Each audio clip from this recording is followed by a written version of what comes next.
Hello everyone, I am Anshika and I am in class 11th. I am in Greater Noida and on my channel I will be teaching you class 10th physics, chemistry and mathematics. So today in this lecture we will be doing class 10th chemistry chapter number 1, chemical reactions and equations. Today let's see how much we can do it.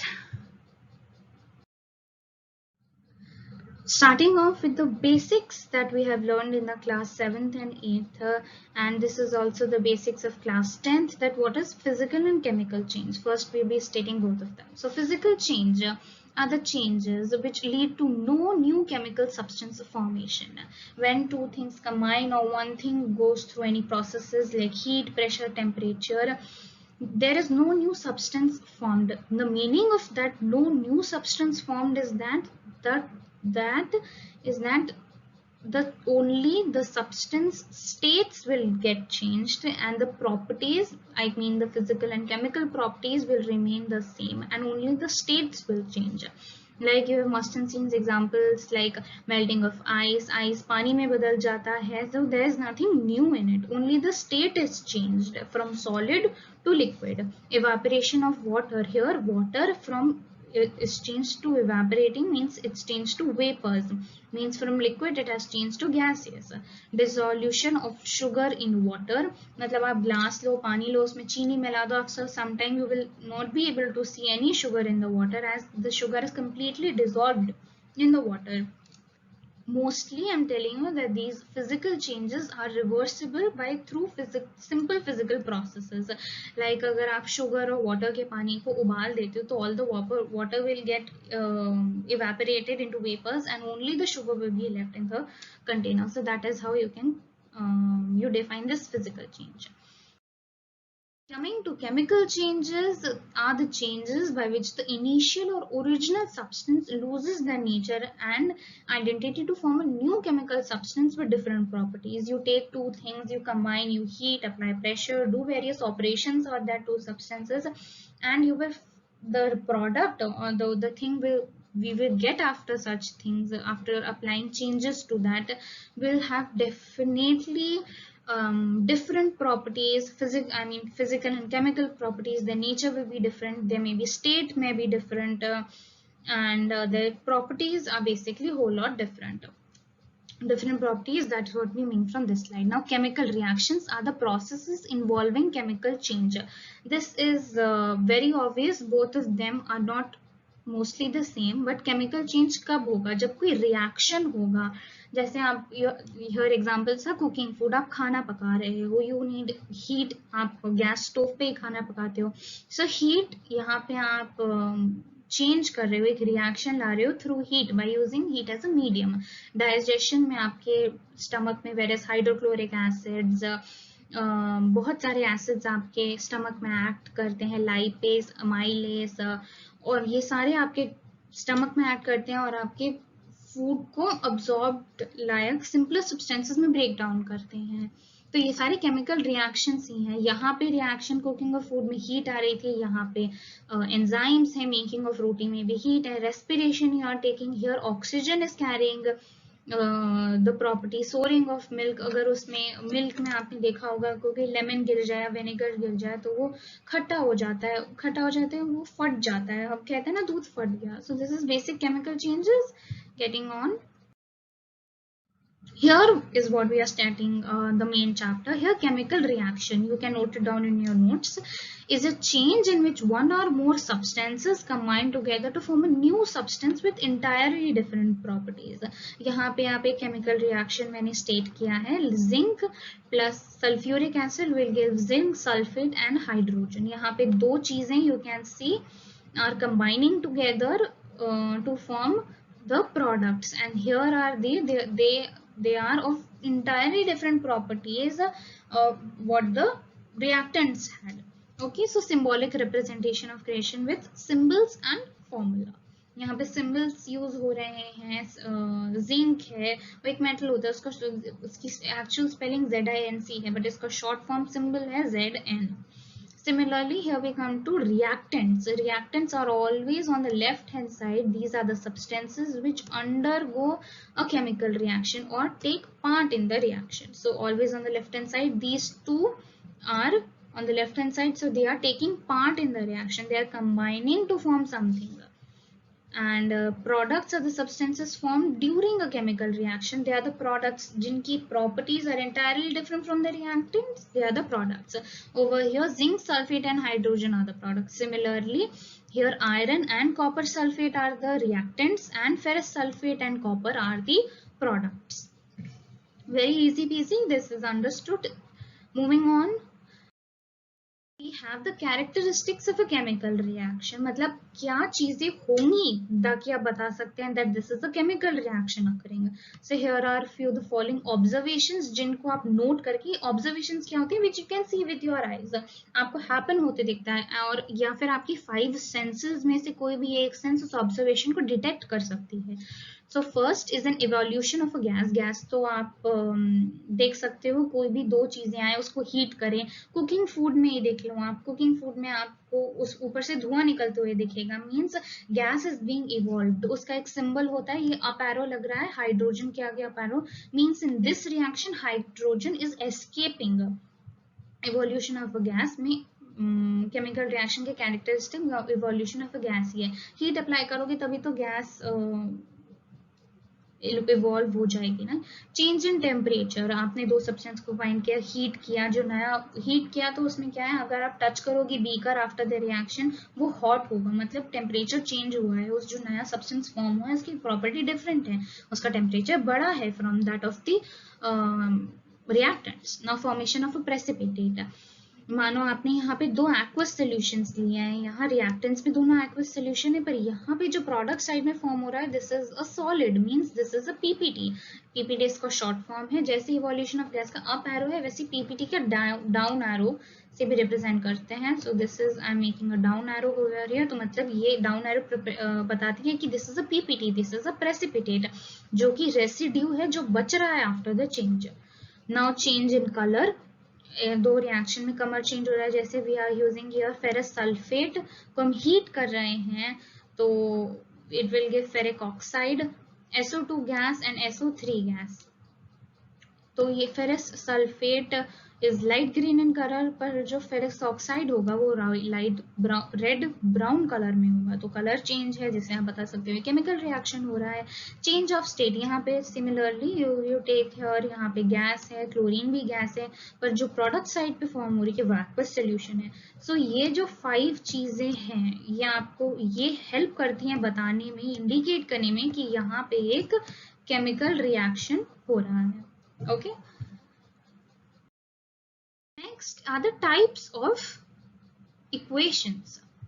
There is a skeletal equation, जैसे हमने पीछे equations देखी थी जिसमें हमने बताया ये reactants and products हैं. skeletal equation होती है in which the number of atoms of different elements is not equal on the two sides of the equation. जैसे यहाँ पे iron है, iron मतलब यहाँ पे कुछ नहीं है, it means that there is one particle, there is one molecule of iron which is combining with H2O to form ferric oxide and hydrogen gas. hydrogen gas यहाँ पे इवॉल्व हो रही है तो हम वैसे भी यहाँ स्टेटमेंट लगा देंगे of that upper arrow. तो यहाँ पे F1 है, पर on the product side you see F3 है, H यहाँ 2 है और यहाँ पे 2 है, but on the oxygen in the reactant side यहाँ पे 1 है and oxygen on the product side 4 है. तो ये स्केलेटिक रिलेशन है, इसमें number of atoms of different elements जैसे iron, oxygen, hydrogen, different elements है, उनके एटम्स डिफरेंट है, मतलब कि सेम नहीं है रिएक्टेंट्स और प्रोडक्ट्स में. On the other hand, balanced equation is completely different. Total number of atoms या mass of each element on the two sides of the equation are equal. Two sides माने कि reactants and products ये equal हैं. Equal मतलब कि it follows the law of conservation of mass. ये law क्या कहता है कि mass can neither be created nor be destroyed during a chemical reaction. मतलब आप दो चीजों को कंबाइन कर रहे हो, उनका जो वेट रिएक्शन के पहले है वो ही वेट उनका रिएक्शन के बाद होगा. रिएक्शन के बाद उनकी प्रॉपर्टी, वो नए सब्सटेंस बना ले, उनकी प्रॉपर्टी अलग हो जाए, उनका स्टेट अलग हो जाए, गैस इवॉल्व हो जाए, हालांकि गैस इवॉल्व होने का तो हम काउंट करते हैं, उसका वेट हम काउंट करते हैं, बट दोनों का जो मास होगा, नंबर ऑफ एटम्स होंगे, वो सेम होंगे. Nothing will be lost. कोई भी चीज नेचर में लॉस्ट नहीं होती. जैसे कि ये मास है, सेम विथ एनर्जी, एनर्जी भी लॉस्ट नहीं होती. To obey this law, the total mass of elements present in the reactants must be equal to the total mass of elements present in the products, जैसे हमने अभी बात की. तो अब हम इस इक्वेशन को हम मास इक्वल कर सकते हैं दोनों का, जो कि हम आगे पढ़ेंगे बैलेंसिंग इक्वेशंस में. तो ये आपको सिर्फ डिफाइन करने के लिए था that how to distinguish between a skeleton equation and a base balanced equation.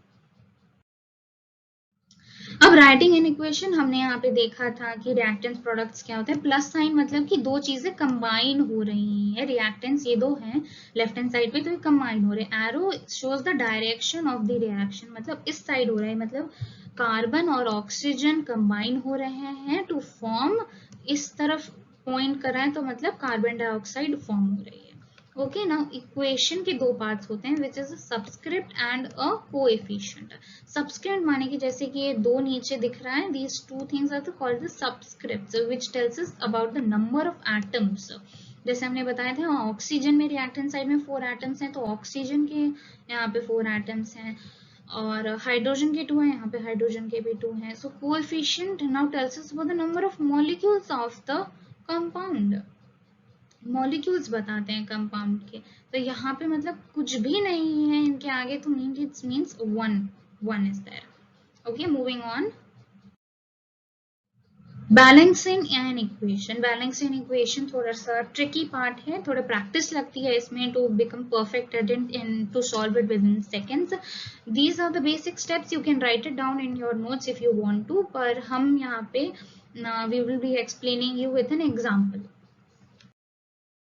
Example अब इस इक्वेशन का है जो कि हम यहाँ यूज करेंगे. This is hydrogen combining with chlorine on the product side it's HCl which is hydrochloric acid. Basically ये रूल होता है कि आप वो एटम चूज करो जिसके सबसे ज्यादा नंबर ऑफ एटम, वो एलिमेंट चूज करो जिसके सबसे ज्यादा नंबर ऑफ एटम्स हैं. पर इट्स नॉट ऑलवेज ट्रू कि आप वो रूल को फॉलो करो. वो रूल को फॉलो करके भी आप कर सकते हो, but you can start with what ever element you want. Result हमेशा एक ही जैसा आता है. तो हम यहाँ पे number of atoms, name of atom लिखेंगे कि जो रिएक्टेंट साइड पे हमें 2 एटम दिख रहे हैं, एक हाइड्रोजन है, क्लोरीन है, तो हमने वहाँ स्टेप कर लिया. टैबुलर फॉर्मेट में हम बेसिक से स्टार्ट करेंगे, so we can get a pro at it, right? Number of atoms in the reactant side. अब reactant side we know left hand side, यहाँ पे 2 दिख रहा है तो हमने 2 लिख दिया. क्लोरीन में भी 2 दिख रहा है तो हमने यहाँ पे 2 लिख दिया.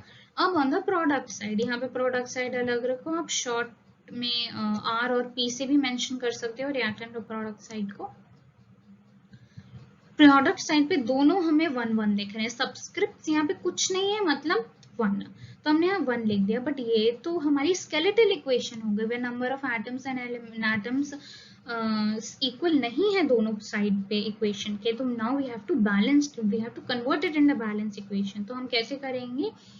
हम जैसे हमने कहा कि मास ना ही क्रिएट हो सकता है ना ही डिस्ट्रॉय हो सकता है, पर हम प्रोडक्ट साइड पे हाइड्रोजन को 2 से मल्टीप्लाई कर सकते हैं ताकि वो रिएक्टेंट की इक्वल आ जाए.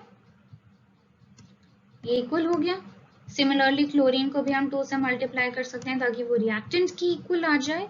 You can not reduce, do you agree with me कि you can not reduce 2 to 1, क्योंकि वो तो ऑब्वियसली हमको 2 लग रहे हैं, दैट्स बीन स्टेटेड, ये आपका वैलेंसीज हैं, but you can increase them on the 2 1 side. So you here is your, यहाँ पे क्योंकि हमने 2 से मल्टीप्लाई करा दोनों इक्वेशंस को और ये दोनों एक ही साथ में लिखी हुए हैं हाइड्रोजन, तो हम कोएफिशिएंट लगा देंगे 2. 2 tells us that there are 2 molecules of HCl. Okay, moving on, we have one more practice for you. जिसको हम खुद से लिखेंगे. That this is iron and water combining to form ferric oxide and hydrogen. Iron on the reactant side is 1 and product you can see Fe is 3. Hydrogen you can see on the reactant side is 2, subscript है तो we are mentioning it 2, and on the product side it's 2, तो हम यहाँ पे 2 mention कर देंगे. Now oxygen on the reactant side हमें 1 दिख रहा है तो हम 1 कर देते हैं, प्रोडक्ट हमें 4 दिख रहा है प्रोडक्ट साइड पे तो 4 कर देते हैं। Now let's balance it. Hydrogen you can see यहाँ पे तो मुझे कोई चेंज नहीं लग रहा है हाइड्रोजन में, they are the same only 2 है इज इक्वल टू, तो हम इसको चेंज करने की जरूरत नहीं है। आयरन अब हम रिएक्टेंट साइड में बढ़ा सकते हैं, हम 3 को 1 से तो रिड्यूस नहीं कर सकते ना, तो हम 1 को 3 से कर सकते हैं। How? By multiplying it by 3। तो हमने यहाँ से 3 से मल्टीप्लाई कर दिया तो ये 3 के इक्वल आ गया। सिमिलरली ऑक्सीजन को हम 4 को 1 नहीं कर सकते तो हम 1 को तो 4 कर सकते हैं। कैसे? By multiplying it by 4। Great, अब हमने यहाँ मल्टीप्लाई कर दिया। अब हम इसे लगाएंगे तो हमें क्या पता चलेगा कि अगर हम रिएक्टेंट साइड पे हमने 4 किया है तो अगर हम ऑक्सीजन को यहाँ 4 नंबर दे देते हैं तो अब look at now hydrogen, what will happen to hydrogen on the reactant side? 4 2 you have to multiply it to find the total number of atoms, या 4 2 सा 8 हो जाएगा, ये 8 नंबर ऑफ एटम्स बन जाएंगे हाइड्रोजन रिएक्टेंट साइड पे। तो ये तो हमारा हाइड्रोजन अनबैलेंस कर दिया, this is not a balanced equation now, hydrogen के हिसाब से नहीं है। तो अब ना हम आपको फिर प्रोडक्ट पे आपको इक्वल करना होगा, तो 2 को आप 4 कैसे कर सकते हैं? 2 से मल्टीप्लाई करके। ग्रेट, तो मतलब कि अब आप कैसे लिखेंगे? अब हम यहाँ पे हमने आयरन को 3 से मल्टीप्लाई करा रिएक्टेंट साइड में to make it equal to the product side, तो यहाँ आयरन को हम लिख देते हैं 3। हाइड्रोजन 4 से किया था और ये भी 4 से किया था, 4 लिख देते हैं। अब but on the product side you see हमने हाइड्रोजन को 2 से मल्टीप्लाई किया है, तो हाइड्रोजन के यहाँ आगे हमें 2 लिखना होगा। बैलेंस करते हुए में आप सब्सक्रिप्ट्स नहीं, you don't have to touch to the subscripts, आप सिर्फ कोएफिशिएंट्स ऐड कर सकते हो ताकि नंबर ऑफ एटम्स दोनों साइड पे सेम हो जाए। Okay, moving on, these are very basic things. Now to make your equations more informative, आप अपने equations में और information कैसे add कर सकते हो? जैसे हमने देखा by writing the symbols of physical states of substances and chemical reaction, by writing the physical states हम अपने केमिकल इक्वेशन को बहुत इंफॉर्मेटिव बना सकते हैं। तो यहाँ पे फिजिकल स्टेट है, गैसियस स्टेट के लिए ब्रैकेट में स्मॉल g, लिक्विड के लिए ब्रैकेट में स्मॉल l, सॉलिड के लिए स्मॉल s, एक्वस सोल्यूशन के लिए aq। Aqueous solutions mean solution with water. ये तो बेसिक है, आप रख लीजिए ऑन द नोट्स ओनली कि aqueous solution is solution with water. तो अब हम जैसे यहाँ पे CaCO3 है, this is calcium carbonate, this is solid, तो हम यहाँ सॉलिड लिख लेंगे। तो हमें एक्चुअली देखते ही समझ आ जाता है कि S लिखा मीन्स इट्स सॉलिड। फिर हीट आप अप्लाई कर रहे हैं तो ये भी आप हीट कर रहे हैं, तो आप ये इक्वेशन में कैसे शो करेंगे कि आप हीट लिख रहे हैं? आप एरो के ऊपर या नीचे स्टेट कर सकते हैं। Writing the condition in which reaction takes place, the condition is generally written above और बिलो द एरो। तो हम बिलो द एरो हीट लिख सकते हैं, हम हीट अप्लाई करें, हीट लिख लिए प्रेशर अप्लाई करें, प्रेशर लिखिए हम उसका टेम्परेचर चेंज कर रहे हैं, किसी कंप्रेसर में डाल रहे हैं, तो जो भी कंडीशंस है आप एरो के ऊपर या नीचे इंडिकेट कर सकते हैं। हीट को इंडिकेट करने के लिए एक सिंबल भी है, यू कैन ऑन अबव और below the arrow you can form a triangle. एक ट्रायंगल आप क्रिएट कर सकते हैं, ताकि ट्रायंगल का मतलब ही हीट ही होता है। और कैटलिस्ट अगर आप यूज करें, so this is a new word for everyone, catalyst is a substance which increases the speed of a chemical reaction with being consumed during the reaction and is recovered chemically at the end of the reaction. So heat changes accompanying reaction. Okay, heat तो हमने पढ़ लिया, catalyst है जो speed up कर सकती है reaction को। ओके, इसका बहुत डिटेल में इस क्लास में नहीं है, 10th में कैटलिस्ट के ज़्यादा यूज़ नहीं है, ना ही ज़्यादा रिएक्शंस हैं इसके ऊपर। So it's just for your information कि कैटलिस्ट अप्लाई होता है तो वो भी इक्वेशन में मेंशन हो जाता है। Now coming to the types of reactions, today we will be doing combination, decomposition, endothermic and exothermic. So there are, you can count 1 2 3 4 5, these are these types of many reactions, और ये सारे हमें group करने में बताते हैं और इनकी अलग अलग प्रॉपर्टीज है जिनकी तरह ये इतने वेरियसली ग्रुप्ड हुए हैं। So starting off with the two basic reactions जो कि हम करेंगे, exothermic and endothermic, both sound the same only, बस थोड़ा स्पेलिंग मिस्टेक्स हो जाती हैं इसमें और कभी कभी कंफ्यूज भी हो जाते हैं। तो I will tell you short trick so that आप उससे डेली लाइफ में इन्वॉल्व करेंगे तो आप इनका नाम कंफ्यूज नहीं होंगे। Exothermic heat is evolved during a reaction. Most of the combination reactions are exothermic.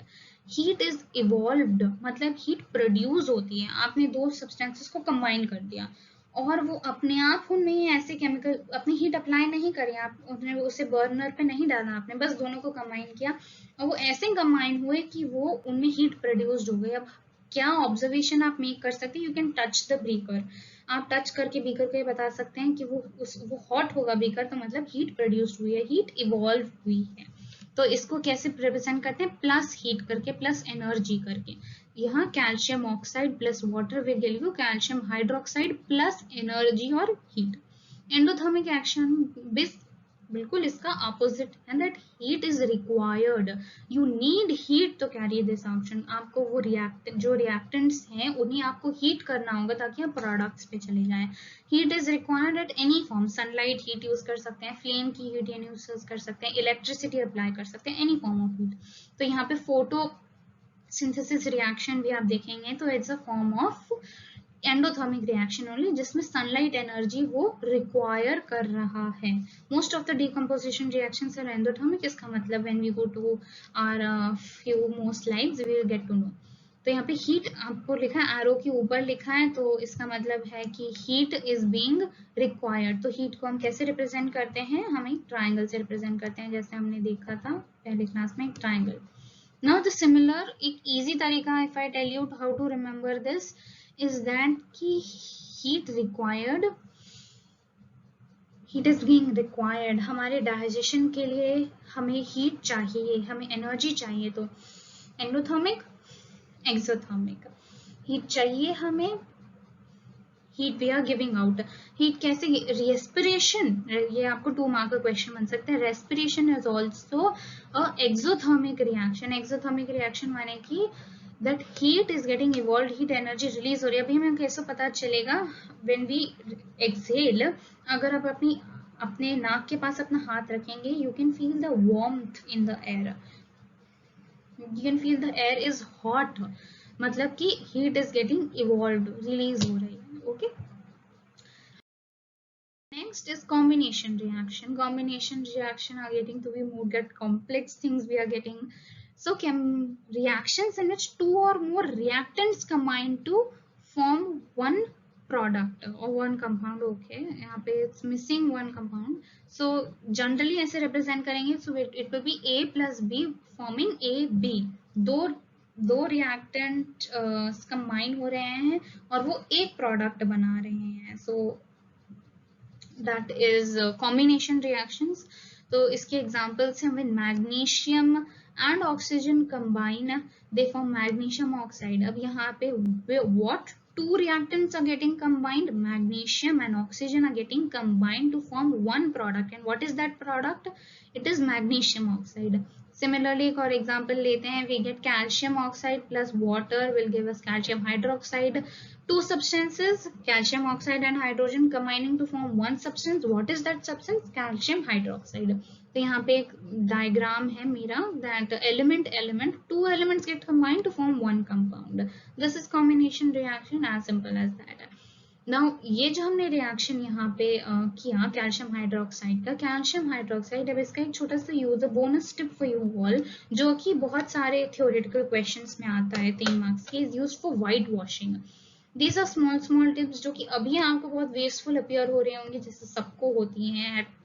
Initially when I was also in grade 10th, I thought कि ये information ठीक है, just they are हमको overload कर रहे हैं extra information से. But literally tell you, when you get briefing questions, आपको ये tricks दी रहती हैं और you can get asked कि what is the product or what is the substance that is used for whitewashing in walls.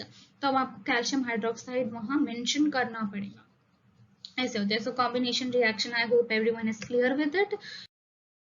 Moving on to decomposition reaction. This is just the opposite of combination reaction. ज़्यादा आपको बिल्कुल भी जाने की जरूरत नहीं है.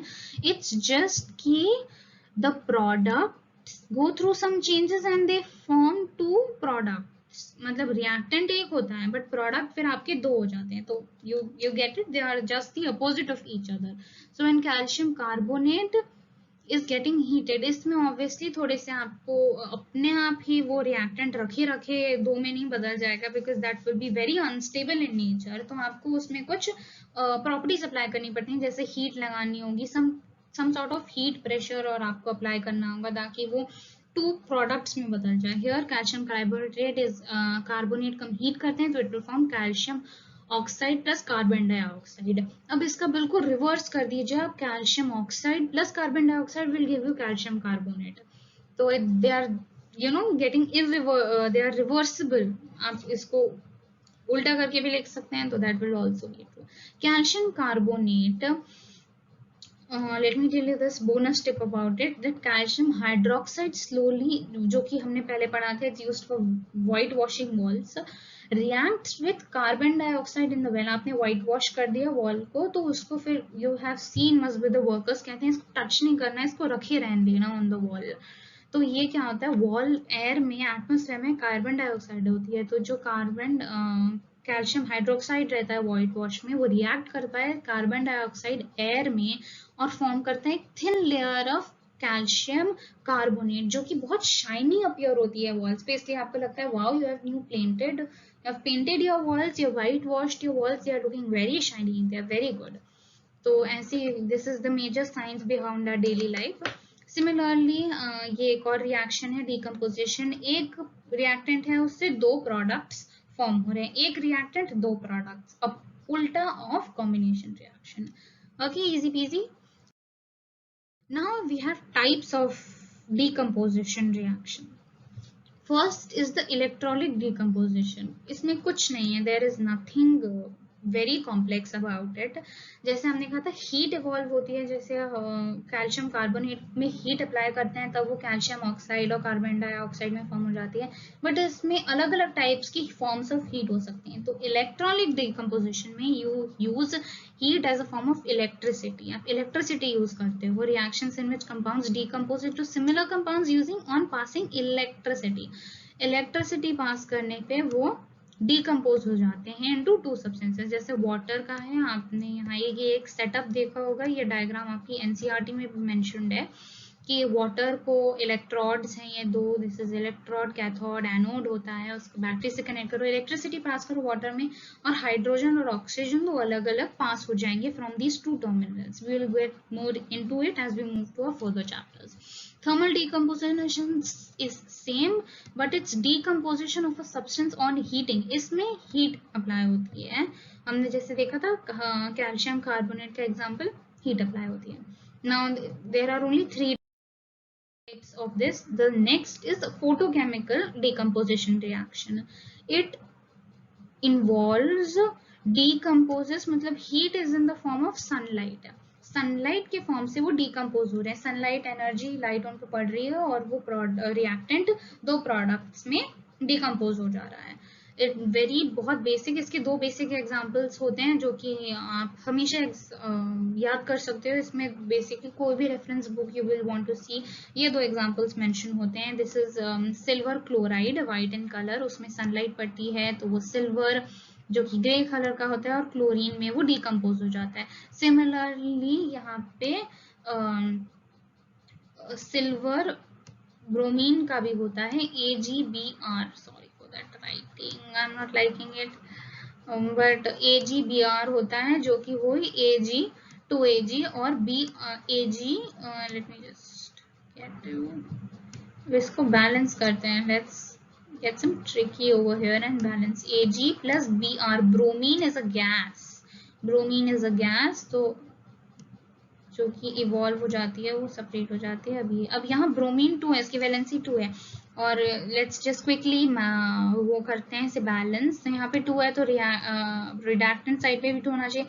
अब यहाँ पे Ag2 हो गया तो ऑन द प्रोडक्ट साइड पे हमें से 2 कर देना चाहिए। Okay, easy peasy, we got that balanced. तो ये ही 2 रिएक्शंस हैं जो कि आपको किसी भी रेफरेंस बुक में फोटोकेमिकल के लिए मिलेंगे, silver chlorine and silver bromine. One tip here is, वैसे आस्क नहीं कर सकते हैं, फोटोग्राफिक पेपर जो होता है, you are seeing this paper over here, they are made of silver chloride. Negatives जो बनते हैं आपके फोटोज के वो सिल्वर क्लोराइड से ही बनते हैं, इसलिए उन्हें डार्क कमरे में रखते हैं ताकि उन्हें सनलाइट एनर्जी ना पड़े। Okay. Now precipitation reaction, we are moving to the end of our session. Reactions in which aqueous solutions of two compounds and mixing react to form an insoluble compound which separates out of a solid as a, ओहो बहुत complex लग रहा है, but it's not that complex. इसमें ये होता है when two compounds, solutions of two compounds, मतलब solutions माने कि solutions with water, they react together, they combine to form an insoluble compound. हमने पीपीटी पढ़ा था कि जैसे ये precipitate है, ये left over रह गया है, तो precipitate का symbol होता है और down arrow evolving gas का up arrow होता है. So which separates out as a solid, एक solid में उसमें निकल जाता है. You see this is a change in state of example. ये aqueous है, यहाँ पे ये भी aqueous है, but ये जो AgCl form हो रहा है silver chloride, that is solid which is living as a white residue जैसे लीव हो रहा है रिएक्शन में, और एक aqueous solution एक और लीव हो रहा है. So this is precipitation reaction जब एक insoluble compound, बस ये term याद रखिए, insoluble compound is getting left over. Now ये बहुत important है that you learn the periodic table till 20 atomic number. ये 20 है, कैल्शियम का atomic number 20 होता है. You must learn this table up to 20 atomic number, क्योंकि 10th में seriously if you learn till 20 there is nothing good for you to do. यहाँ पे atomic number और symbol है, symbol के साथ साथ learn कर लिए ताकि आगे वाले chapters में और आपको ज़्यादा दिक्कत ना हो, हम valencies कर सकें. क्लोरीन की वैलेंसी -1 होती है, ब्रोमीन की -1 होती है, ब्रोमाइड की, एंड सल्फेट की -2 होती है, SO4 -2 माइनस इसकी वैलेंसी होती है, और NO3 3 इज सफिशिएंट, एंड -4 जो है वो एक क्या कहते हैं, एक वैलेंसी है उसकी. तो हम उसके ऊपर भी एक डिटेल वीडियो बनाना है, तो I will be making that. Thank you. We are done with this session. I will soon be uploading the second session of this, and please let me know if it was helpful. If you want anything more to provide from my end, description box for this PPT in PDF format, and I will be uploading some questions also that you can solve. This is a very basic concept which we have done today, and literally tell you if you do this and अगर आपको ये समझ आया है then nothing can be greater than that, because जो आपके upcoming classes हैं और chapters हैं उसमें ये concept बढ़ते जाएंगे, and if you are not clear with these basics, I won't think you will be able to make it to those chapters, because उसमें complex चीजें आती हैं and you go in detail.